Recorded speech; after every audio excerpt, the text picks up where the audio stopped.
Alléluia. Que Dieu vous bénisse au nom de Jésus. Alors, donc nous avons demandé que l'Éternel, notre Dieu, lui-même nous enseigne par son Esprit Saint au nom de Jésus-Christ. Et le canal qu'il va utiliser pour nous ce soir, que ce soit sanctifié au nom de Jésus-Christ, afin que nous recevions le pur enseignement que Dieu veut au nom de Jésus-Christ. Alléluia. Amen. Merci Seigneur.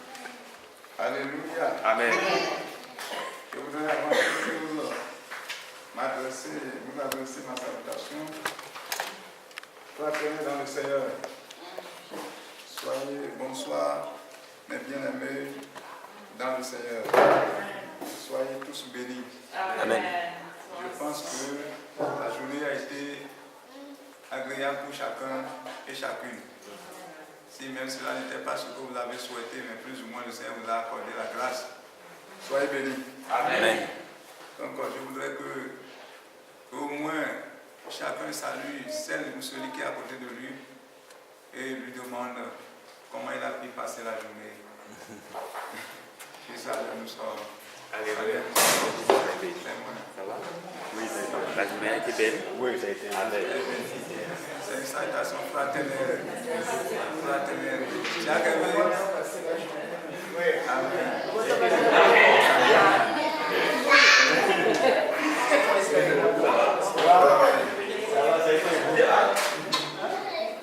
Alléluia. Amen. Merci. Donc nous allons entamer un enseignement qui est important, très très important pour nous les croyants, surtout pour l'Église du XXIe siècle. Nous avons une connaissance approfondie sur le statut du Père, également sur le statut du Fils. C'est-à-dire, nous avons une connaissance approfondie sur Dieu le Père. Nous avons une connaissance approfondie également sur le Fils qui est le Sauveur Jésus-Christ. Mais pour ce qui concerne le Saint-Esprit, nous avons une connaissance ou une compréhension véritablement sommaire. C'est-à-dire, nous n'avons pas une connaissance en profondeur sur la personne du Saint-Esprit, sur son statut. Qu'est-ce qu'il est, sa nature et quelle est son œuvre dans l'Église de Dieu. Or, si nous rentrons dans l'histoire de la création à nos jours, nous avons vu que le Père, lui, l'a créé. Et quand il créait, il a créé en commun accord avec le Fils et l'Esprit. Mais quand il a fini l'œuvre de la création, il a envoyé son Fils pour sauver nous les hommes qui étaient sur la voie de perdition. Et nous étions tous convenus que c'est à travers la venue de Christ et son sacrifice à la croix que le salut est permis à toute l'humanité aujourd'hui. Et quiconque croit à cette œuvre qu'il avait accomplie sur la croix, à ce sacrifice, ne parvient réellement au salut. Mais quand Christ voudrait partir, il a rappelé l'une de ces des promesses que le Père fit depuis le temps de Joël. Il disait dans Joël chapitre 2, le verset 28 au verset 29, la Bible dit ceci. Après cela, je répandrai mon esprit sur toute chair. Vos fils et vos filles prophétiseront. Vos vieillards auront des songes et vos jeunes gens des visions. Même sur les serviteurs et sur les servants, en ces jours-là, je répandrai mon esprit. C'est une promesse que Dieu, le Père, il a faite aux enfants d'Israël, au peuple d'Israël, et qui est devenue une promesse pour tous ceux qui ont cru en lui comme le Créateur et comme le Dieu qui devrait servir. Mais longtemps, cette promesse demeure sans être accomplie. Jusqu'à ce que Christ, en voulant partir, a rappelé encore à ses disciples, dans l'évangile de Jean chapitre 14, le 16e ou 17e verset, il dit, je prierai le Père, et ce qu'il avait promis, l'Esprit Saint, il vous l'accordera. Nous allons demander que chacun vous saviez que nous allons lire ce verset d'abord avant de continuer. Parce que c'est ces deux textes qui nous servent de soubassement pour l'enseignement que nous voulons débuter ce soir. Et nous allons progresser dans la semaine prochaine, le mercredi prochain. Jean chapitre 14, le verset 16-17, que tous ensemble nous allons lire pour vérifier et si cela confirme ce que nous avons lu dans le livre de Joël. Jean chapitre 14, verset 16, le verset 17. Oui, 1, 2. Et moi, je prierai le Père, et il vous donnera un autre consolateur, afin qu'il demeure éternellement avec vous. L'Esprit de vérité que le monde ne peut recevoir, parce qu'il ne le voit point et ne le connaît point. Mais vous le connaissez, car il demeure avec vous et il sera en vous. Alléluia. Amen. Vous avez vu, donc, lorsque Jésus était à la fin de son ministère terrestre, après avoir traversé cette mort qui a permis à l'humanité de parvenir au salut, et il a été enseveli après sa résurrection, il était sur le point de monter vers le Père. Et les disciples étaient complètement attristés. Les disciples étaient attristés parce qu'ils se disaient, sur qui nous allons nous appuyer? Et il disait, je ne vous laisserai pas comme orphelin. Je prierai mon Père, et ce qu'il avait promis, il vous enverra. Et celui-là sera votre consolateur. Il sera celui qui va vous enseigner, vous guider. Et il est allé très loin, dit, il vous enseignera la vérité que je n'ai pas pu vous enseigner. Et qui est celui-là? Ce n'est nul autre que la troisième personne qui se manifeste dans la Trinité. Parce que Dieu était un en trois. C'est comme notre main, il y a bras, avant-bras, et il y a la main. Et quand nous prenons l'homme lui-même, nous étions créés dans cette forme de tripartite, c'est-à-dire quand on voit le corps, on voit l'âme, on voit l'esprit. Donc c'est pareillement, ce n'est pas qu'il y a trois dieux, mais Dieu, trois en un. C'est ça qu'on appelle la Trinité. Donc il a promis que lorsque le temps viendra, il enverra son esprit et il répandra cet esprit sur toutes les chairs. Les personnes âgées auront des visions. Et ceux qui sont encore qui ont encore la vitalité, qu'on peut appeler, qui se trouvent dans la couche juvénile, ceux-là seront comme des prophètes. Et ces serviteurs et ces servantes seront réellement remplis. Donc nous voyons que c'est une erreur aujourd'hui que parfois les gens rentrent dans le service sacerdotal sans même être baptisés par l'Esprit de Dieu, sans recevoir la puissance de Dieu, sans recevoir l'onction de Dieu. Donc c'est ce sujet que nous voulons entamer ce soir pour voir qui est cet esprit-là, quel est son statut et est-ce qu'il y a une divinité comme Dieu, Dieu le Père, Dieu le Fils. Également, est-ce qu'il y a une personnalité? Parce que quand on dit qu'il doit se manifester, donc ça veut dire qu'il y a une personnalité. Et si nous voyons ça, nous allons tomber rapidement pour voir quelle est son œuvre réellement au sein de l'Église et dans la vie du croyant. Et nous allons monter pour voir, est-ce que l'Esprit déjà, malgré que Joël, c'est autant de Joël qu'on a promis, est-ce qu'avant Joël, jusqu'à Joël et après Joël dans l'ancienne dispensation, est-ce que l'Esprit de Dieu œuvrait? Quelles sont les preuves qui nous attestent que l'Esprit s'était manifesté dans l'Ancien Testament? Et maintenant dans le Nouveau Testament, quelles sont ces œuvres pour que nous puissions avoir des preuves convaincantes pour pouvoir maintenant transmettre l'enseignement là à d'autres personnes? Donc c'est ce à quoi nous voulons nous atteler au cours de cet enseignement. Rapidement, qui est le Saint-Esprit? Qui est le Saint-Esprit? Comme je le disais, le Saint-Esprit est la manifestation de la puissance de Dieu lui-même. Le Saint-Esprit est la manifestation de la puissance de Dieu. C'est la troisième personne dans la Trinité.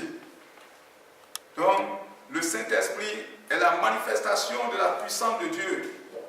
Et dans une simple identification, nous pouvons aller très loin pour dire qu'il partage, le Saint-Esprit partage les mêmes attributions et la même égalité à tout point entre le Père et le Fils. Quelqu'un est en train de me saisir? Amen. Quelqu'un comprend comprendre ce que je transmets? Donc le Saint-Esprit, dans une simple identification, c'est la manifestation de Dieu. Et sur tous les points, il a les mêmes attributions et la même égalité avec le Père et le Fils. Donc, toutes les attributions que le Père possède, toutes les attributions que le Fils, qui est Jésus-Christ, possède, le Saint-Esprit a les mêmes attributions. Et tel que Dieu est saint, lui aussi, il a cette nature de sainteté. Le pouvoir que Dieu détient, le Saint-Esprit aussi détient ce même pouvoir. Et si nous pouvons comprendre, ça va nous permettre, parce que c'est le Saint-Esprit qui est aujourd'hui le surintendant général de l'Église. Quand on parle de général Vancia, on parle de surintendant, celui qui est le vrai surintendant, le dirigeant de l'Église aujourd'hui, c'est le Saint-Esprit. Parce que c'est à lui que le Fils a laissé le Fils a accompli l'œuvre de salut. Et en voulant partir, il dit, je prie le Père, il va envoyer ce qu'il a promis. Ce qui veut dire qu'aujourd'hui, jusqu'à l'avènement de Christ, c'est le Saint-Esprit qui est le dirigeant de l'Église. Et si un chrétien, une chrétienne voudrait réellement ou désire réellement vivre la vie de chrétienté, il ne pourrait pas le vivre sans avoir été possédé, habité par cet esprit-là. Quelqu'un a me comprendre? Amen. Amen. Donc dis à celui qui est à côté de toi, c'est le Saint-Esprit qui est le dirigeant de l'Église. Tu dis ça. C'est le Saint-Esprit qui est le dirigeant de l'Église. Et tu as besoin de lui pour pouvoir maintenant vivre la vie chrétienne. Et tu as besoin de lui pour pouvoir vivre la vie chrétienne. Donc c'est bien aimé. C'est ceux qui ont refusé la doctrine du Saint-Esprit, qui a mis le Saint-Esprit hors l'adoration et qui veut adorer Dieu, ils se trompent. Et tout chrétien qui n'est pas habité aussi par l'Esprit de Dieu et qui, à force de la chair, voudrait faire la volonté de Dieu, il se trompe également. Parce que nous ne pouvons pas mener la vie de la chrétienté et accomplir la volonté de Dieu au quotidien, durant notre existence, sans que l'Esprit de Dieu ne soit en nous émigri. Vous êtes en train de me comprendre? C'est pourquoi prenez cet enseignement au sérieux. Et vous qui écoutez, vous qui nous voyez également, vous qui allez vous connecter pour pouvoir maintenant rentrer en communication avec cet enseignement, je vous exhorte également de pouvoir prendre ça au sérieux pour mener une vie chrétienté digne, une vie chrétienté fructueuse. Donc, comme je le disais, le Saint-Esprit a les mêmes attributs avec Dieu. C'est pourquoi nous allons rapidement aller sur le point qui parle de sa divinité. Le Saint-Esprit est la sainte et spirituelle manifestation, comme nous l'avons dit, et il partage les mêmes attributions avec le Père. Et ceci, nous allons montrer rapidement les attributions qui nous permettent de confirmer. Il y a 4 attributions. 4 attributions. Dieu est l'omnipotent.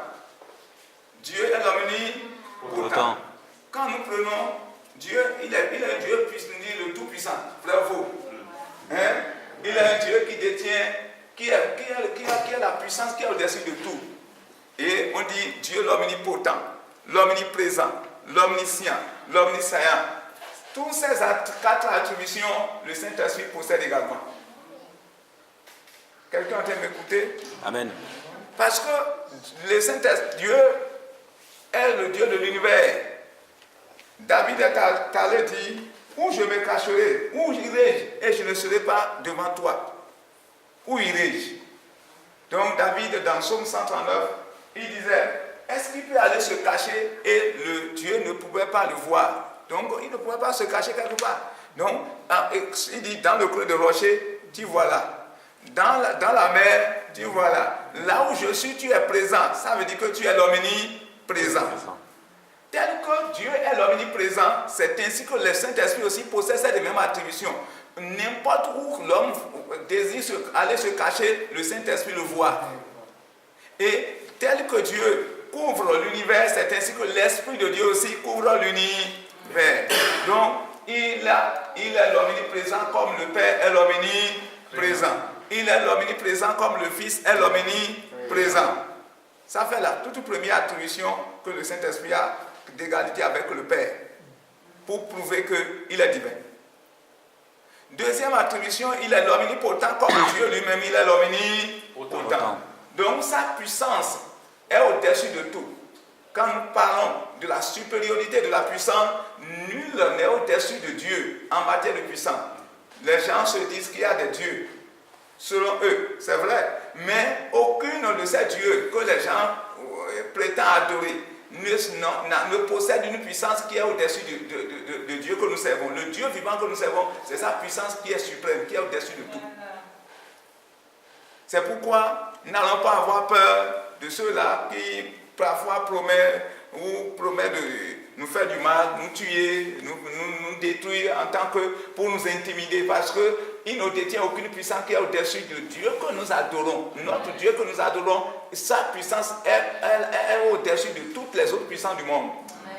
Et c'est pourquoi on l'appelle Dieu le Tout-Puissant. Il est l'omnipotent. De la même manière, l'Esprit Saint est l'omnipotent. Ça fait deuxième attribution.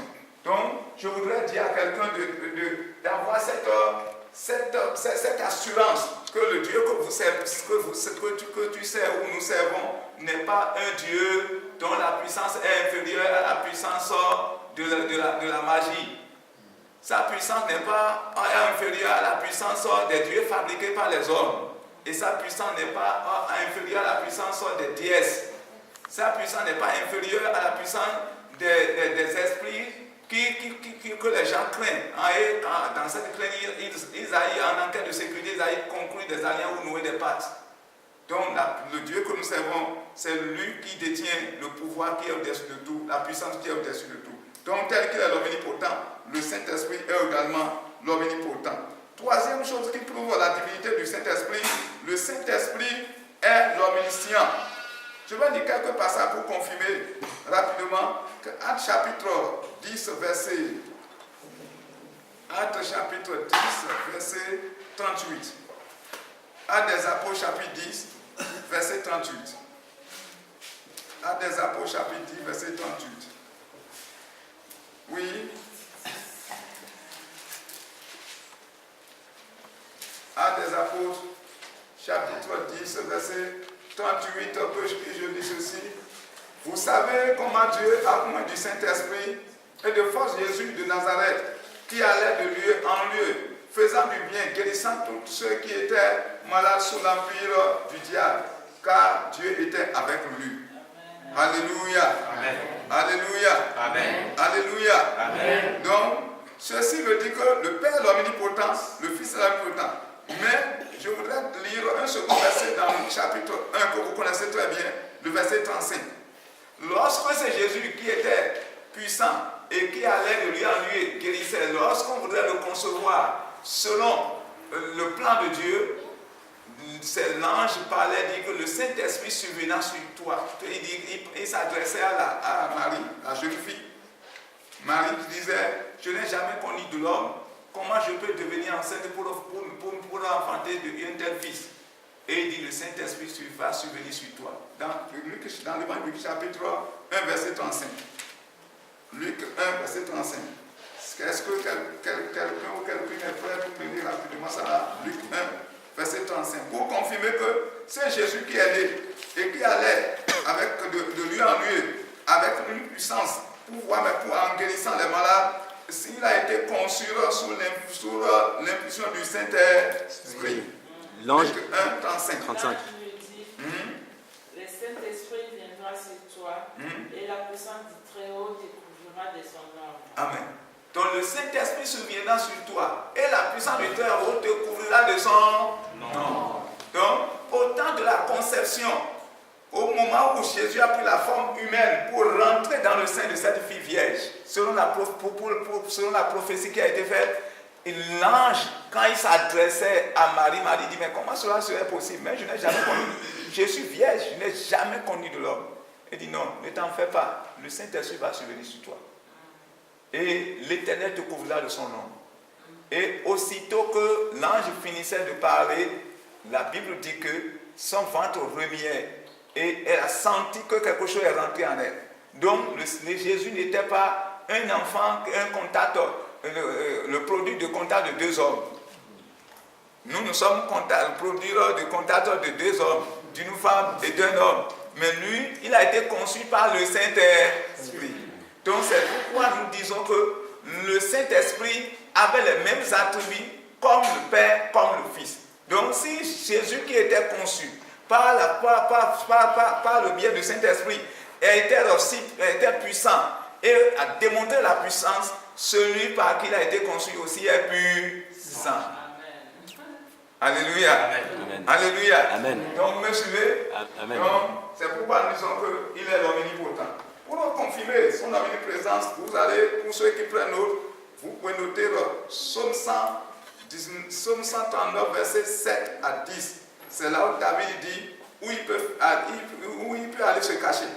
N'importe où il se trouve, Dieu est là. Dieu est un esprit, ça veut dire que l'esprit est présent. Parce que Dieu est esprit. Quelqu'un, si nous sommes là maintenant, on s'est enfermés. Peut-être ceux qui passaient ne nous voient pas. Mais est-ce que nous pouvons nous cacher à Dieu? Donc quelqu'un peut aller comme sous-marin. Je me souvenais qu'un jour, j'ai lu un petit bouquin où un sous-marin sous la mer, avec l'un de ses collègues, disait en lui-même, il dit, là où je suis maintenant sous la mer, si je fais quelque chose de mal maintenant, est-ce que Dieu, tu me vois? Et avant de finir, on dit, l'eau avait ramené un petit papier sous ses pieds. Et il voit une écriture là-dessus, je te vois.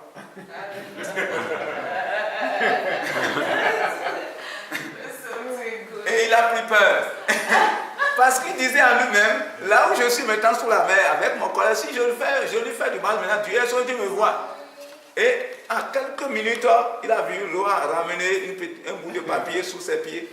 Et la chose du voir, il a vu, il dit, je te vois. Et il a pris peur. Ce qui veut dire que n'importe où l'homme se cache, pensant que quelqu'un ne le voit, Dieu ne le voit pas, Dieu le voit. Et si Dieu est en train de le voir, ça veut dire que l'Esprit de Dieu aussi est présent. Parce que Dieu étant esprit, l'Esprit est présent partout. Donc, les hommes, étant chrétiens ou non, Dieu est en train de les contrôler. C'est ainsi que son esprit est en train de contrôler. C'est pourquoi nous, chrétiens, si en dehors de l'église, nous n'allons pas nous comporter comme nous le voulons. Il y a plusieurs, c'est quand ils sont dans le lieu de culte qu'ils montrent que je suis chrétien. Ils font tout comme un ange. Mais quand ils quittent l'église, et aucun frère, aucune soeur, aucune personne n'est à côté d'eux, ils mènent la vie qu'ils veulent. Ça ne doit pas être ainsi. Parce que le Saint-Esprit est en train de nous voir, est en train de nous contrôler. Dieu a ça, dit que Dieu aussi est en train de nous voir. Et tout ce que nous menons comme action, nous devons les mener dans la crainte, sachant que l'Esprit de Dieu est présent. Donc je reviens pour dire que le Saint-Esprit est bien omniprésent. Donc dis à quelqu'un, partout où tu passes, l'Esprit de Dieu est en train de te contrôler. Dis-lui ça. Alléluia. Amen. Oh, que Dieu te bénisse. Donc, le Saint-Esprit, il est présent partout où nous passons. Donc, je voudrais finir pour dire qu'il est l'omniscient. Sur ce point, je voudrais finir pour dire qu'il est l'omniscient. Donc, il est l'omniscient. La première lettre de Paul aux Corinthiens, chapitre 2, verset 10 et le verset 11. Première lettre de l'apôtre Paul aux Corinthiens, chapitre 2, verset 10 et verset 11. Le Saint-Esprit est l'omniscient. Dieu nous les a révélés par l'Esprit, car l'Esprit sonde tout, même les profondeurs de Dieu. L'Esprit sonde tout, même les profondeurs de Dieu. Il est l'omniscient. Il sonde tout, même les profondeurs de Dieu. Et quand nous irons encore plus loin pour confirmer sa divinité, pour ceux qui prennent note, vous allez voir, Jean en a témoigné. Jean en a témoigné. Et au moment de son baptême, il dit, moi je vous baptise d'eau. Mais celui qui vient, il va vous baptiser du feu. Ce qui veut dire qu'il confirme la nature divine de l'Esprit Saint. Donc, je voudrais vous dire, le Saint-Esprit avait bel et bien les mêmes attributions que Dieu le Père.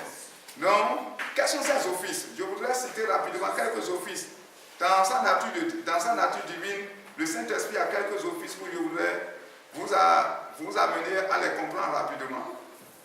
Et avant d'aller là, je voudrais confirmer aussi qu'il est éternel comme Dieu est, comme le Père est éternel. Le Saint-Esprit est éternel comme le Père aussi est éternel. Donc dans Hébreux chapitre 9, verset 14, Hébreux 9, verset 14, disait que c'est un esprit éternel. Donc le Saint-Esprit est éternel comme le Père est éternel. Comme il est l'omnipotent, l'omniprésent, l'omniscient, c'est ainsi qu'il est l'éternel. Donc, Hébreux chapitre 9, verset 14. Hébreux 9, verset 14. Jacques Hervé, lis-nous ça rapidement pour voir, pour qu'on voit. Combien plus le sang de Christ, qui par un esprit éternel s'est offert lui-même sans tache à Dieu, purifiera-t-il votre conscience des œuvres mortes? Relis doucement, relis doucement. Combien plus le sang de Christ, qui par un esprit éternel, Il par un esprit éternel. Donc, s'est offert lui-même sans tache à Dieu, purifiera-t-il votre conscience des œuvres mortes, afin que vous serviez le Dieu vivant? Merci. Donc, le Saint-Esprit Christ, on dit combien plus le sang de Christ, qui par un esprit éternel. Donc, le Saint-Esprit est éternel, comme Dieu est sans fin. C'est ainsi que l'Esprit Saint est sans fin. Tel que Dieu est éternel, il n'y a pas de commencement, il n'y a pas de fin, et il existe pour les siècles des siècles. C'est ainsi que le Saint-Esprit est éternel. Donc je rappelle que dans sa nature divine, il est l'omniprésent, il est l'omnipotent, il est l'omniscient et il est éternel. Quelqu'un peut me rappeler ça? Quelqu'un peut me rappeler ces quatre attributs? Frère Michel? Omniscient, omnipotent et éternel. C'est là où nous avons dit qu'il a la même légalité sur tout point avec le Père, avec le Fils. Donc le Père aussi est éternel, le Fils est éternel, le Père est l'omniprésent. Partout les hommes sont, et en train de pensant se cacher à lui, il est présent, il contrôle nos actions. Il dit, je contrôle les filles de l'homme. Parce que les filles de l'homme sont en train de faire, tout est à ma vue. Donc, tel que nous disons que Dieu est puissant, c'est ainsi que le Fils est puissant.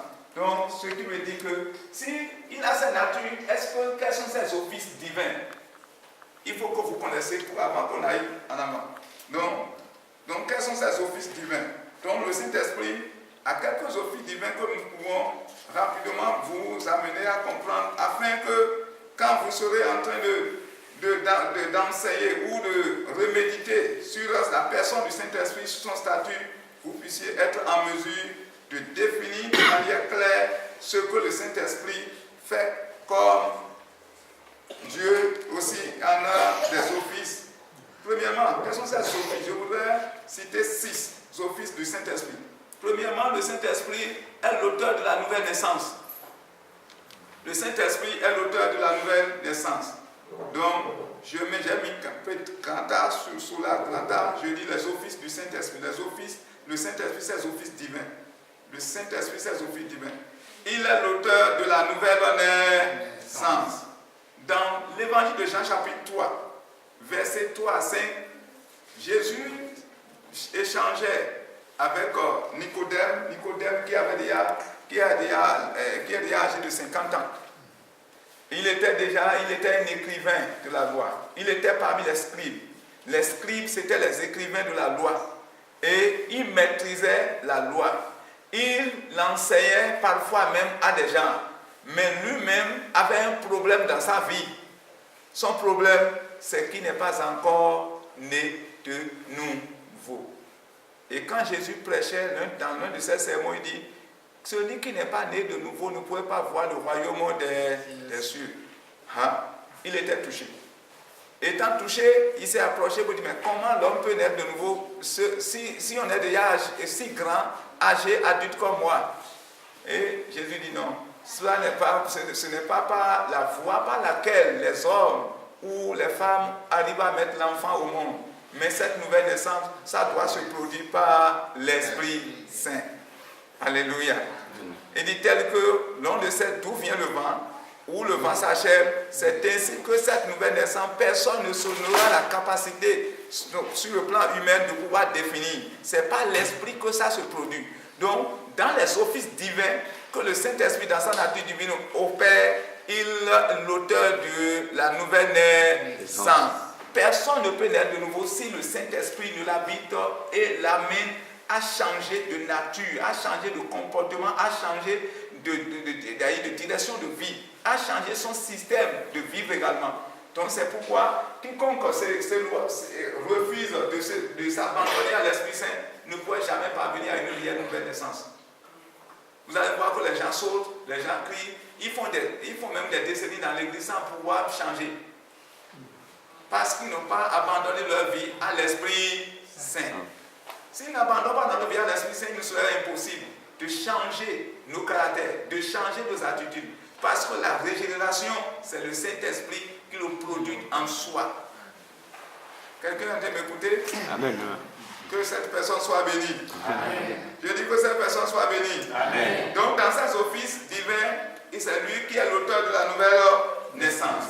Deuxième chose que le Saint-Esprit fait dans ses offices, il est, comme je le disais avant, il est le surintendant de l'Église. C'est lui qui dirige l'Église. Et toute l'Église, ou toute communauté, dont on ne donne pas la priorité à l'esprit de conduire, de diriger, ça serait simplement une association des hommes. Et ça peut durer pour un temps.